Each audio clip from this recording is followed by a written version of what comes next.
De regresso ao Teatro Armando Cortês, aqui na Casa do Artista, o Sr. Secretário de Estado ouviu a troca de argumentos entre os dois professores que dirigem agrupamentos de escolas. Há aqui argumentos diferentes, há também alguns que são pertinentes, pelo menos para quem está em casa e nos ouve, como há pouco foi lançado pelo professor de Casteiro, no sentido de saber, ele diz que os professores, no caso do órgão de gestão, ter várias escolas a seu cargo, terá que, obviamente, assegurar o percurso entre essas escolas. A professora Paula Romão questionou isso, o professor não respondeu, o professor da Albufeira, aliás, a sua escola, certamente, o seu agrupamento não tem essas dificuldades, e eu pergunto ao Sr. Secretário de Estado se não se corre aqui o risco de, em vez de se diminuir, reduzir custos, ao ter que pagar, por exemplo, ajudas de custo, eventualmente, como se dizia há pouco, isso ser ainda um acréscimo. Esta é também a preocupação de muitos professores que estão neste momento nos Twitters e no Facebook do programa e que estão a perguntar isto. A ideia central aqui, julgo que não passa por aí. Não passa num momento em que nós estamos a reestruturar um sistema educativo para ser adaptado às necessidades deste século. Há questões que são mais importantes, sem fugir à sua pergunta, mas há questões que são mais importantes.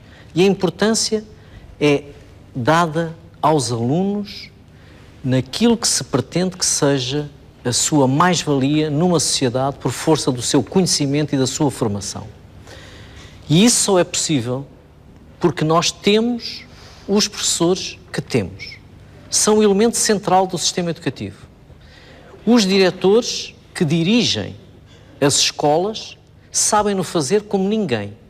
A maioria das agregações que estamos a falar são agregações que juntam a um agrupamento de escolas uma escola secundária. E, portanto, a realidade que vivem hoje não é muito diferente da realidade que vão viver amanhã. Já sabem fazer a gestão e bem dos seus agrupamentos e agora juntam, na maioria deles, uma escola secundária. Os alunos permanecem nos mesmos sítios. Os professores são os do quadro, e que são a maioria, são os mesmos. Sabem lidar com os problemas do dia-a-dia na escola. Não deixam de saber lidar porque existe uma nova unidade organizacional. Essa questão é uma questão que todos os professores sabem, que dominam, que têm dominado ao longo dos tempos, independentemente da forma como lhes é pedido que trabalhem em função do aperfeiçoamento dos projetos educativos de cada um dos agrupamentos de escola. Tem sido assim. É uma constante e deve ser valorizado o papel dos professores e o papel dos diretores. As questões que surjam relativamente a esses casos concretos, todas elas serão acauteladas. Obviamente, aquilo que faz parte dos direitos de um professor ou de um diretor será acautelado. Isso nem pode ser de outra maneira. Portanto, haverá ajudas de custo, quilómetros, haverá status, aquilo que for de lei. Aquilo que for de lei será cumprido. E, portanto, essa questão é uma questão que apenas vem operacionalizar aquilo que houver a fazer. Mas a questão central é o aluno. É o aluno, e a questão dos agrupamentos vem introduzir também a possibilidade de muitas das escolas passarem a ter uma massa crítica que permite que os desempenhos dos próprios professores sejam muito melhores do que quando um professor está isolado. E essa lógica, primeiro, na quebra do isolamento por força do reordenamento das escolas de primeiro ciclo e depois pelo benefício que vem para os docentes poderem articular os diferentes níveis de ensino, é uma mais-valia que os problemas de escala parece que colocam, mas não são um problema. São até algo de muito benéfico para esses agrupamentos. Uma questão que é para o especialista Adelino Costa, também gostava de ouvir a sua opinião sobre estes ganhos de escala na proficiência do próprio professor. Eu não estou a ver muito bem, mas há pelo menos duas questões neste âmbito que ainda não foram aqui colocadas e penso que pode responder a esta questão. Uma delas vem na sequência das afirmações do Sr. Secretário de Estado. Se as razões não são financeiras para este aumento de número de alunos ou de escolas, Se as razões pedagógicas, a maior parte de nós não as estamos a ver, se também a gestão se torna muito mais complexa, haverá aqui uma outra razão, que não foi evocada, que é a razão do controlo. É óbvio que para o Ministério da Educação é mais fácil controlar 500 diretores do que 1.200. E, portanto, há aqui, eventualmente, ou poderá haver, uma razão de centralização destas decisões e, portanto, do controlo sobre as escolas. Não só, eventualmente, a nível central, estarão aqui outros intervenientes na plateia, mas, eventualmente, também a nível local e a nível autárquico. Portanto, a redução dos intervenientes e dos interlocutores das escolas reduz significativamente. Uma segunda dimensão tem a ver com o próprio funcionamento da escola. Se a gestão deixa de ser de proximidade, ou seja, deixa de haver liderança. Se não há gestão de proximidade, não há liderança. Portanto, a liderança é o contacto direto com as pessoas.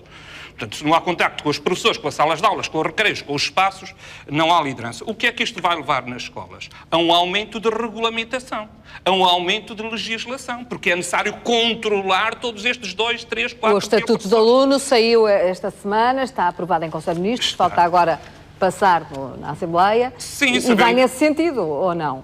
O Estatuto do Aluno tem alguns aspectos interessantes, não sei se mais discursivos do que reais, porque também não vejo muitas mudanças, sem conhecer o documento, que ainda não foi tornado público, mas daquilo que é conhecido. Agora, deixe-me levantar esta questão, também não foi aqui colocada.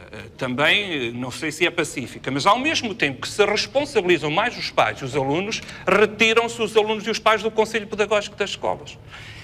Eu vejo aqui, eventualmente, algum contrassenso nisso. Então, os pais querem-se mais responsabilizados, mas a partir deste momento vocês já não têm responsabilidades pedagógicas. Vocês, de pedagogia, isso é para os professores. Eu até propunha ao Sr. Secretário de Estado que futuramente não chamasse ao Conselho Pedagógico mais Conselho Pedagógico.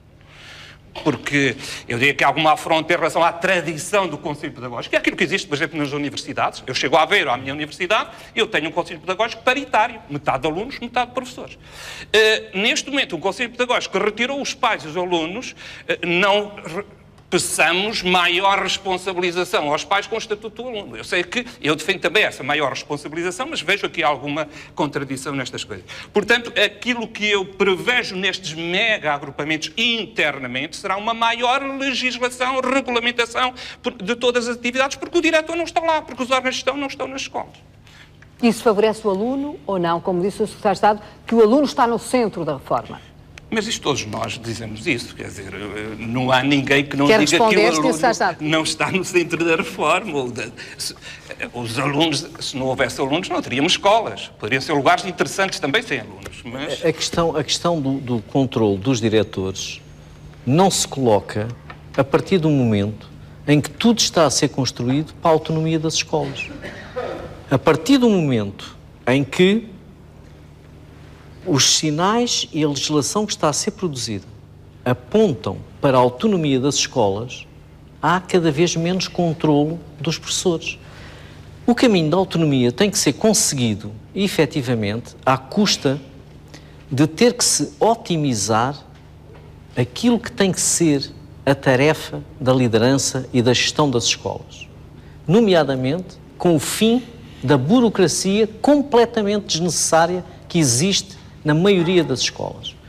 Não é possível que os serviços centrais do Ministério da Educação peçam, cada um por sua vez, dados às escolas e que as direções tenham que os fornecer os mesmos dados em diferentes momentos do ano. Exatamente esse trabalho foi iniciado por nós em reuniões conjuntas para que não volte a acontecer isso. A desburocratização do trabalho das escolas. O próprio Estatuto do Aluno vem reconfigurar que o trabalho do professor deve ser facilitado dessa forma. A burocracia sobre a avaliação dos alunos na escola é demais. Não só da avaliação, mas também o famoso PIT, que neste Estatuto do Aluno teve o seu fim.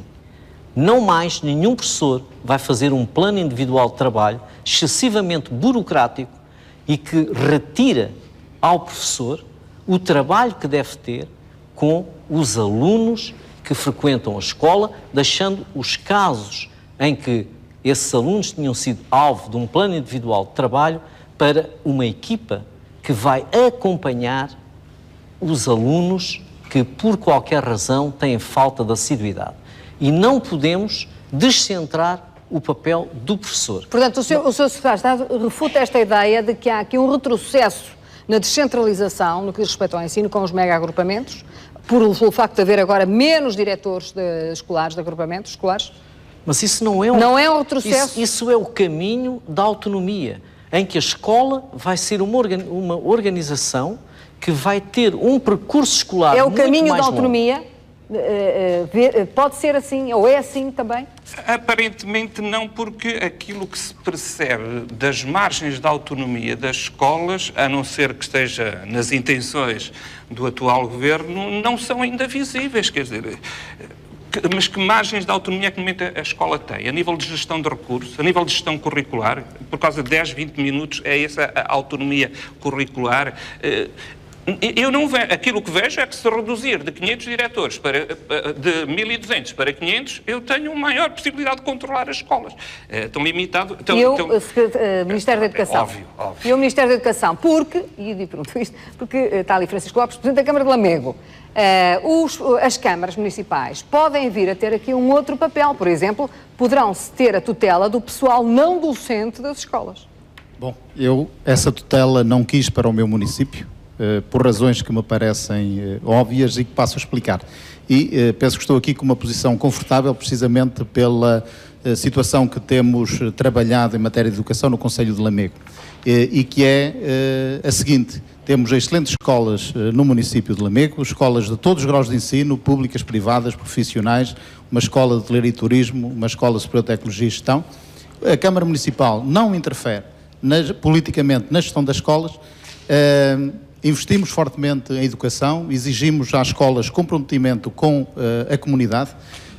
A Câmara não discute pedagogia, as câmaras não discutem política, discutimos a qualidade do ensino e o futuro dos lamecenses. E nesse sentido fizeram propostas sobre os agrupamentos. E com este princípio começámos com a Carta Educativa, construímos novos centros escolares, temos um sistema de gestão nos centros escolares de primeiro ciclo, provavelmente único no país.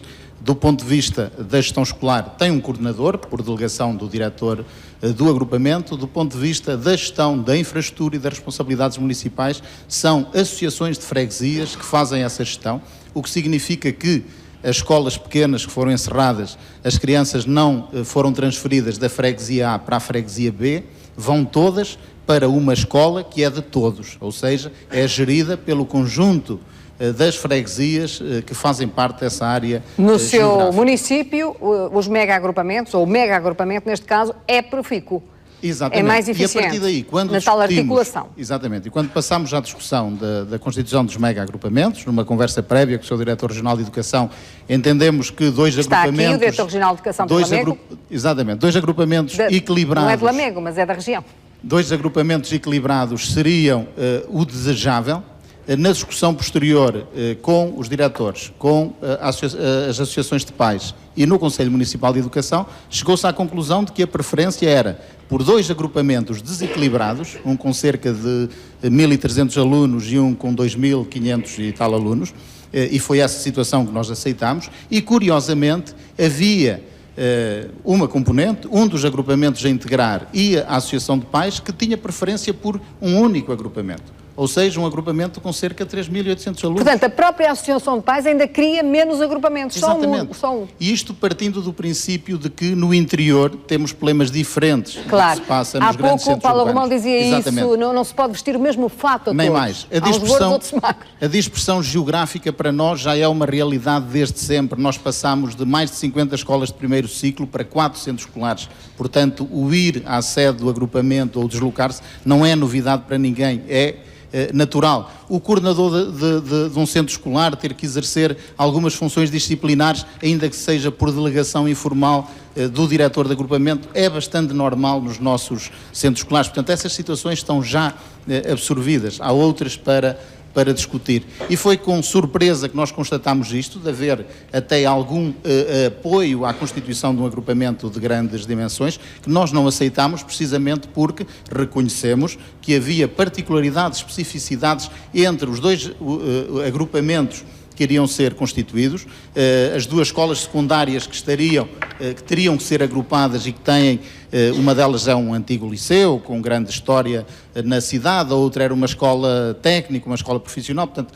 bastante diferente. Entendemos que faria sentido, nesta fase, manter os 2 agrupamentos. Em todo caso, a Câmara Municipal é que um pivô central nestas propostas. Apenas um catalisador de vontades, como eu digo, e obviamente um pagador de faturas, e aí o senhor Secretário de Estado vai-me desculpar, mas as questões organizacionais são importantes, têm que ser adaptadas ao contexto e aos protagonistas, mas é possível gerir estruturas pequenas e estruturas muito grandes igualmente bem, desde que haja essa vontade. O que não é possível é gerir coisas sem dinheiro. E esse é o grande problema do nosso sistema de ensino.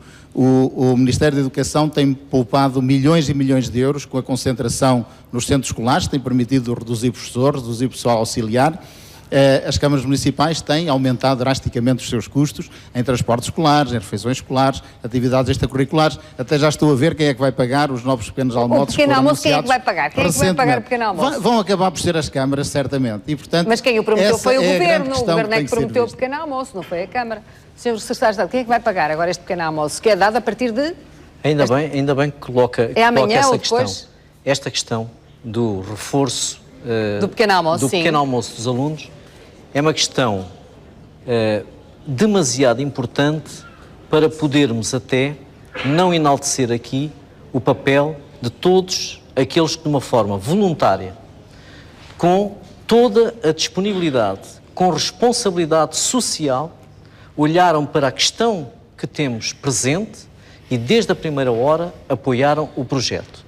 Ao Ministério da Educação cabe única e exclusivamente a coordenação do projeto. Então, mas quem paga? Cabe às empresas com quem iniciamos conversações há muito, as grandes empresas do ramo alimentar e às grandes empresas da distribuição, cabem os donativos para reforçar o pequeno almoço nas escolas. É de enaltecer a consciência social. Mas assim também ficam dependentes do que eles derem. Se eles não chegarem lá um dia de manhã com o reforço... É importantíssimo os donativos e há que enaltecer o altruísmo de muitas pessoas envolvidas neste projeto. Com certeza que sim, mas ficam dependentes dos donativos? Em absoluto há um compromisso nestes donativos. Deixe-me só concluir. Quer a nível empresarial, quer a nível institucional.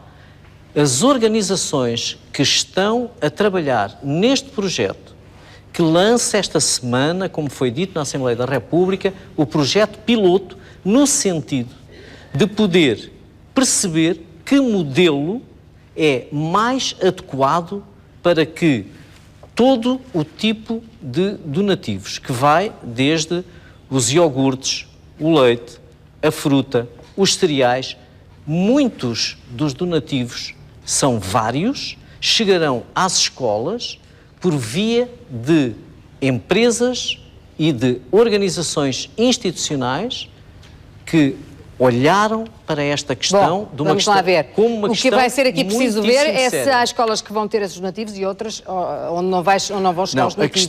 Mas essa é uma questão que não nos traz aqui hoje. Mas eu tenho que passar agora tenho pouco tempo, tenho que ser disciplinada. Deixe-me só concretizar, porque colocou uma questão que é se chegam a todos ou não. Exatamente, é preciso ver isso. Todas as escolas fizeram um levantamento nas escolas do primeiro ciclo, através do professor titular de turma, e nas restantes escolas de segundo e terceiro ciclo, através dos diretores de turma, todos os alunos que chegavam à escola sem terem tomado o pequeno almoço foram referenciados. Independentemente para esses de terem alunos. a ação social escolar ou não. Todos eles foram referenciados. E, portanto, a todos esses, a partir do próximo ano letivo, será dado um pequeno reforço muito alimentar. Bem. Eu queria contrapor aqui a Presidente da Câmara de Odivelas, que está aqui, Susana Amador. O Sr. Presidente da Câmara de Lamego acabou de expor o que é o retrato do seu município, da sua região e do que foi a proposta de agrupamentos que foi feita. Susana Amador, aqui em Odivelas, foi exatamente o contrário. Muito boa noite a todos, ao painel e também à Fátima. De facto, o Concelho de Odivelas tem uma densidade e, ao nível das escolas, tem uma estrutura que é muito complexa, muito densa e até atípica. A proposta que foi feita pela ADREL implicava a criação de 5 mega-agrupamentos, todos eles próximos dos 3.000 alunos, e teria que ficar de fora o agrupamento Vasco Santana e a Escola da Ramada, porque excedia claramente os 3.000 alunos. Com base nas auscultações que fizemos, quer com os nossos diretores de agrupamento, quer com os diretores das escolas secundárias, Conselho Municipal de Educação, dessa auscultação resultou um parecer negativo em relação à própria proposta. Porque senão os agrupamentos iriam ter quantos alunos? Portanto, estariam todos próximos dos 3.000 alunos. E a verdade é que nós já temos atualmente 8 agrupamentos, com uma média de 1.200 alunos até 2.200, e já há muitos problemas de abandono e de exclusão, e portanto estruturas desta dimensão num concelho como o nosso, que tem de facto problemas de insucesso escolar, e por isso temos programas específicos e projetos específicos desenvolvidos pela Câmara Municipal, como o SEI Odivelas, poderiam ficar ainda esses problemas mais agravados. O Ministério aceitou a vossa contraproposta de não mexer. Há aqui um exemplo que tenho de destacar de boas práticas, ou seja, havendo estas sucessivas posições de todos os que foram ouvidos, Câmara Municipal e Assembleia Municipal, a ADREL, em boa hora, entendeu que Odivelas não iria agregar por serem, portanto, nem na primeira nem na segunda regiões fase. e escolas onde há muito insucesso escolar, como disse, e nós aduzimos por outros problemas associados. Aduzimos e criámos uma série de problemas. Nós estamos a rever a nossa carta educativa, documento esse que eu acho que deve ser a base para qualquer reforma desta natureza, e não foi, porque é na carta educativa que está todos os elementos prospectivos para verificarmos se a oferta está adequada ou não. Estamos a rever essa carta, juntando também os dados dos censos de 2011. Portanto, e vamos ter só no final do ano todos esses dados, com rigor, com alguma base técnica, que nos permitirá depois ver como é que podemos evoluir no futuro em Odivelas. Eu penso que aquilo que falta nesta reforma é, de facto, esses estudos e essas bases técnicas, porque ainda não se mediu o impacto dos 8 agrupamentos que nós já temos em Odivelas, que também são eles grandes. E, portanto, o próprio Conselho Nacional de Educação, já em 2011, recomendava que agrupamentos com mais de 1.200 crianças descaracterizavam a própria identidade da escola, condicionavam o projeto pessoal de cada aluno e podiam agravar a educação e o sucesso escolar. E, portanto, é isto que diz o Conselho Nacional de Educação. E agora vamos duplicar, iremos duplicar problemas seguramente, se não planearmos as coisas de forma mais atempada e não de forma tão precipitada como está a acontecer, parece-me a mim. Isto é muito curioso, professora Paula Romão, porque o que está aqui a ser dito é que há um diálogo com a ADREL e com o Ministério da Educação, e que houve um diálogo no caso de Odivelas, e que, inclusivamente, chegaram a esta conclusão, porque também não houve ainda um estudo de impacto, justamente para os agrupamentos existentes, que já são de 1.000 e tal alunos cada um, os 8 existentes. Isso quer dizer que não houve esse diálogo a norte, no caso de Castelo da Maia e de outros? Ainda bem que coloco essa questão, porque é central quando o Ministério da Educação diz que houve um amplo consenso nestas agregações.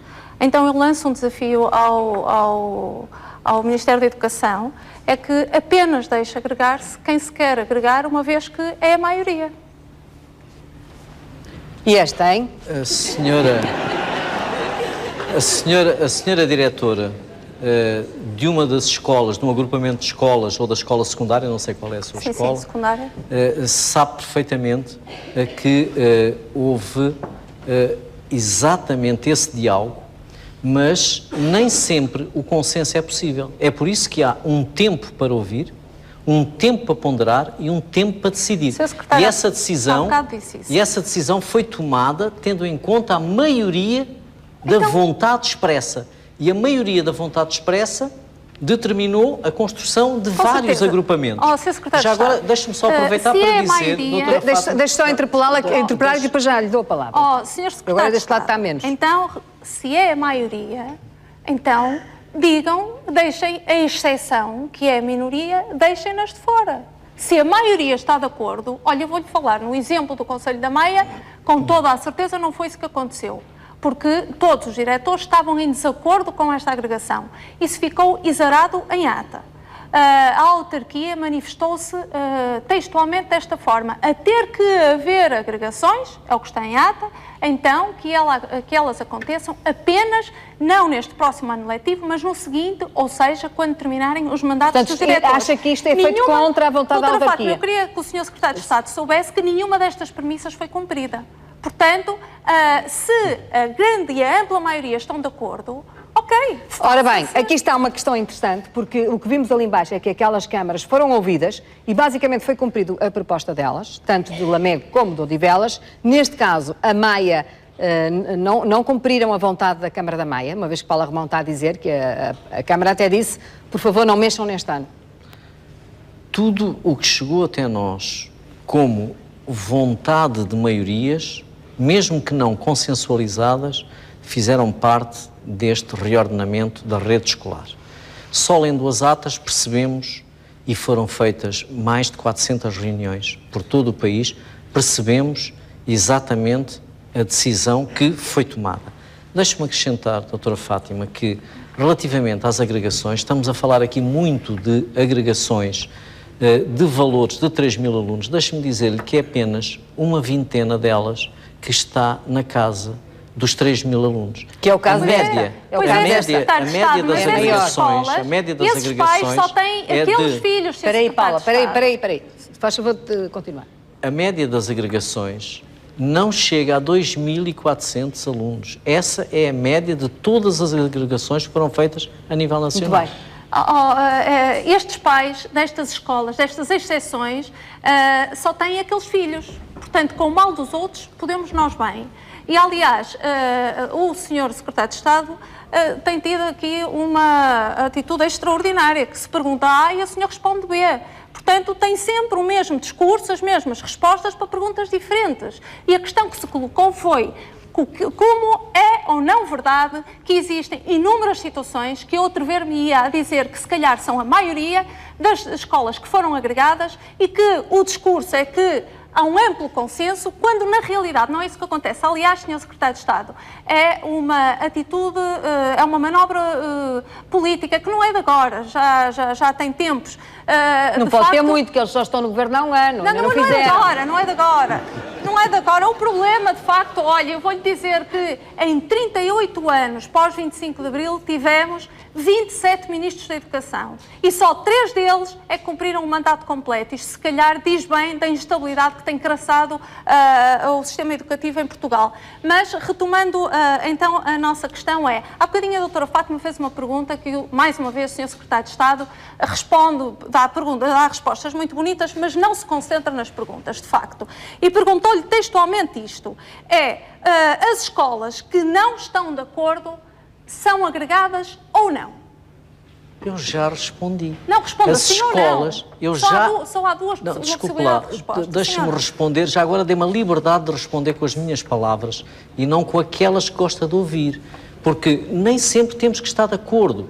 Nós temos que estar de acordo com o desenvolvimento da educação do nosso país. Diga sim ou não, Sr. Secretário de Estado, as escolas que não estão de acordo em serem agregadas são ou não agregadas? Eu já respondi e disse: todas as escolas, doutora Paula, todas as escolas que foram alvo de agregação foi pela vontade dos intervenientes, mesmo que não fosse consensual, mas maioritário. Então, diga-me, então o Conselho da Maia foi exceção?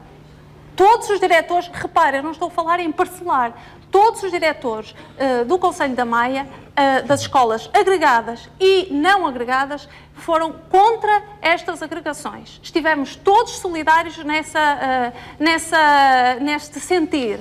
A autarquia deixou exarado, repito, que a haver agregações só no ano seguinte. Nenhuma das agregações foram feitas e já para este ano.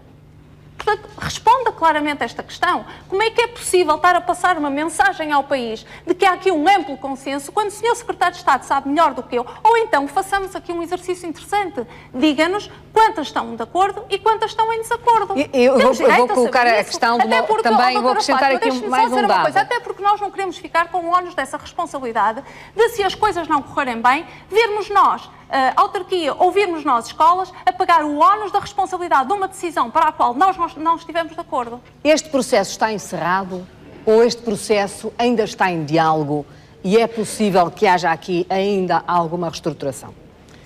Este processo só vai ser concluído no próximo ano letivo. Durante o próximo ano letivo, haverá uma avaliação. Fechará a reorganização da rede escolar. Daí que haja escolas que não foram, nesta fase, alvo de uma reorganização. Mas esse processo não está fechado. E agora, a pergunta que a Paula Ronaldo deixou... Aqueles que foram anunciados para entrar em funcionamento no próximo ano letivo, esses sim, esses estão fechados. Já chegou, neste momento, o tempo de tomada de decisão. Esses estão fechados. Que é o caso deste agrupamento. Que é o então. caso desse agrupamento e todos os outros que foram anunciados. O senhor já tem resposta, à agregação. Tem resposta para este facto de todos os diretores, todos, a própria autarquia, terem estado contra e, portanto, haver aqui uma decisão? Doutora Fátima, nós fizemos 152 agregações. Obviamente não sei de cor cada um dos casos, mas tenho a informação... Pergunto-lhe porque é que esta é a maior. Tenho a informação... É uma das maiores do país, não a maior. Tenho a informação de todas as direções regionais que todos estes casos foram alvo de reuniões e, quando não foi obtido consenso, foi obtida a maioria dos pareceres favoráveis. Isto é extraordinário. Se repicar, eu vou passar de Lino Costa e depois aqui ao professor. Dizer que eu estou... Bem, de qualquer forma, eu gostaria de dizer que o Ministério da Educação devia estar preocupado com o mega insucesso. Portugal tem taxas de insucesso elevadíssimas. Basta ver as notas dos alunos nos testes intermédios. No ensino secundário, apenas 3 disciplinas tiveram média positiva. No ensino básico, a média de matemática... O seu agrupamento tem esses níveis de insucesso? Não, estamos a falar a nível nacional. Eu estou a falar de taxas a nível nacional. Mas o seu agrupamento não tem esses índices de insucesso? Não corresponde. Porque a Susana Amador, Presidente da Câmara de Odivelas, justamente invocou essas razões para recusar o agrupamento MEGA. E, por isto, foram aceitos. Neste caso, não haveria, certamente, essas razões. Então é extraordinário. Se, afinal, os MEGA potenciam o insucesso, ou, afinal, quando há insucesso, é melhor não fazer MEGA, que é para o insucesso não aumentar. Desculpe, sejamos coerentes. Agora espero. Vá, não percam tempo. Permitam-me de novo que seja eu a responder e não que faça um resumo daquilo que eu penso mesmo antes de responder. Vamos lá ver. A questão das agregações não tem a ver, eu volto a referir, não são mega agrupamentos. São agregações que a maioria delas resulta da agregação de um agrupamento com uma escola secundária. E se a doutora Paula diz que nos devemos concentrar no insucesso dos alunos, é exatamente isso que nós estamos a fazer nos últimos 11 meses. A doutora Paula não vai dizer que os alunos estão a ter mais insucesso fruto de uma política de 11 meses. Não, com certeza. Portanto, não. Teremos que aguardar, tal como em todos os outros estudos, também teremos que aguardar pelo impacto daquilo que está a acontecer. E, portanto, nós estamos exatamente a considerar que temos que nos focalizar no sucesso escolar e na prevenção do abandono. Muito bem, Adelino Costa. Só 2 ou 3 notas e que penso que ainda não foram aqui equacionadas. Uma delas é o momento em que isto está a fazer. Não havia ser colocada pelos diretores que aqui estão. A mim preocupa-me profundamente, conhecendo os processos de desenvolvimento da educação e do arranque dos anos letivos, que neste momento, em junho, ainda não tínhamos todo este processo organizado, não estão criadas comissões administrativas provisórias, não está regulamentado e os regulamentos internos destes novos regulamentos. Preocupa-me essa situação em relação ao próximo ano, embora não a tenha visto aqui levantar. A segunda questão, que foi aqui dito muitas vezes, a noção de ter um projeto educativo nestes agrupamentos. Preocupa-me também a redução de escolha das famílias, ou seja, quando se tem insistido na opção e nas escolhas das famílias, ao reduzir o número de agrupamentos, há uma muito menor possibilidade de escolhas de projetos educativos. E, portanto, acho que aqui há alguma contradição entre a autonomia, projeto e a possibilidade de escolha. Para terminar, não são os agrupamentos propriamente que me preocupam, como eu disse inicialmente. Não é por ter 2.000 alunos. Aquilo que me preocupa é, dentro desses agrupamentos, ter escolas com 700, 800 ou 900 alunos que não têm um ar-condição. Eu acho que isto é uma originalidade coordenador, mas há portuguesa... aqueles coordenadores intermédios... Mas um coordenador não tem poder de decisão, não tem qualquer tipo de funções de gestão daquilo que é Mas como é que o tradicionalmente a professor, por gestão. exemplo, de Castro Daire reconhece que tem? Como é que o senhor responde? Eu diria que cada caso é um caso. Eu não estudei Castro Daire, não sei o que é que E se passa em Albufeira, Castro que já Daire, vou ou passar, Albufeira. cada caso Aquilo é- que lhe posso dizer é que será Albufeira? uma originalidade portuguesa termos escolas com 700, 800 ou 900 alunos que não têm um órgão de gestão. Tão simples como isso. E será muito interessante, em termos de objeto de estudo, e mostrar internacionalmente, quando apresento os meus trabalhos de investigação, será um objeto de estudo extremamente interessante para mim. Aurélio Nascimento, se me permitir, só para responder diretamente Daqui a pouco eu já lhe às dou a questões. palavra. Aurélio Nascimento, Eu, pegando nas palavras do doutor, eu diria que essas escolas têm um órgão de gestão. No caso concreto do meu agrupamento, portanto, vai agrupar com a escola secundária, provavelmente a sede vai ser na escola secundária e o chamado tradicional órgão de gestão deslocar-se-á para a escola secundária, ou será lá instalado.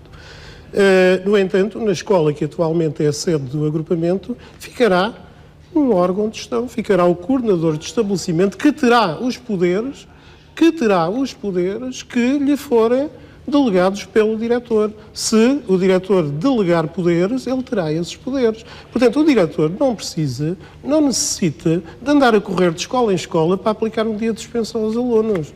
O diretor não necessita de andar... Diretor gestor. Exatamente. O diretor não precisa líder disso. precisa. Não precisa disso, porque há um coordenador no estabelecimento no qual ele poderá delegar algumas das suas mas o diretor funções. líder precisa, diz Adelino Costa. O diretor líder precisa, e eu concordo com ele, o diretor líder precisa, porque o diretor líder precisa de conhecer toda a massa humana que está sobre a sua ação.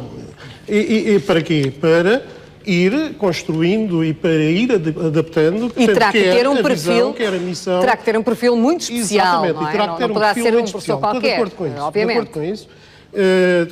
Terá a seu cargo milhares de alunos também, e centenas de professores. Com certeza que sim. Defende essa situação. Por outro lado, há bocado, eu tenho uns anos de Ministério da Educação, há alguns anos, já há uns aninhos. E há bocado fiquei perplexo quando a minha colega disse que eu falava em termos de uma realidade ainda não vivenciada. Tanto quanto sei, a colega está a falar exatamente na mesma situação, de uma realidade ainda não vivenciada. Como antecipar a esses problemas. Eu também estou a antecipar-me aos benefícios. É uma perspectiva diferente. É muito mais inteligente a antecipação do que a correção daquilo que se faz mal. Permite-me agora falar, se faz favor. É uma perspectiva completamente diferente. A colega antecipa-se aos problemas e eu antecipo-me aos benefícios. E o senhor corrige aquilo que faz mal. Não, eu antecipo-me eu vejo as coisas boas que posso ter da organização de um agrupamento. Repare, esta questão dos agrupamentos é uma questão que não é nova.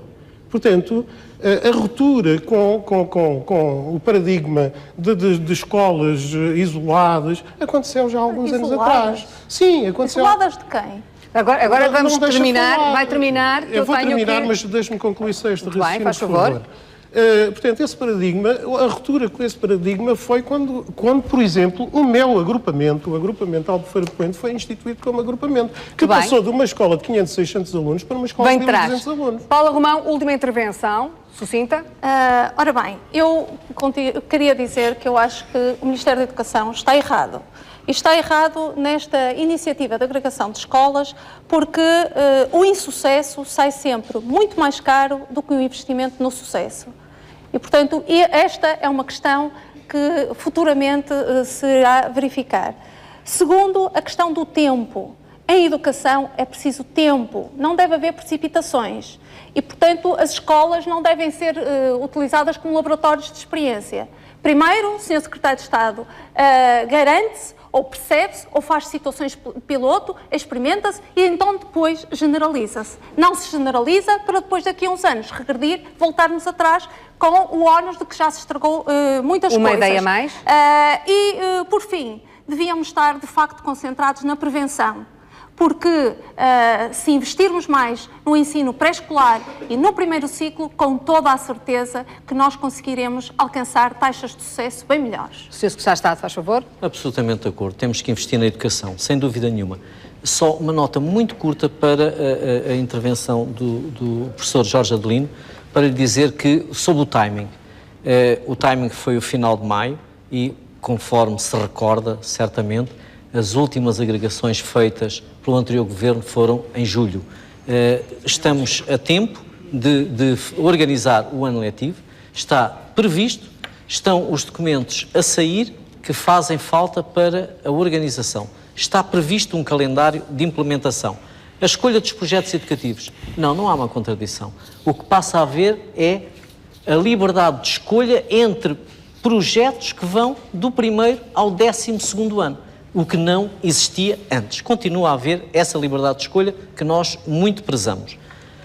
Doutora Fátima, é a última intervenção. É.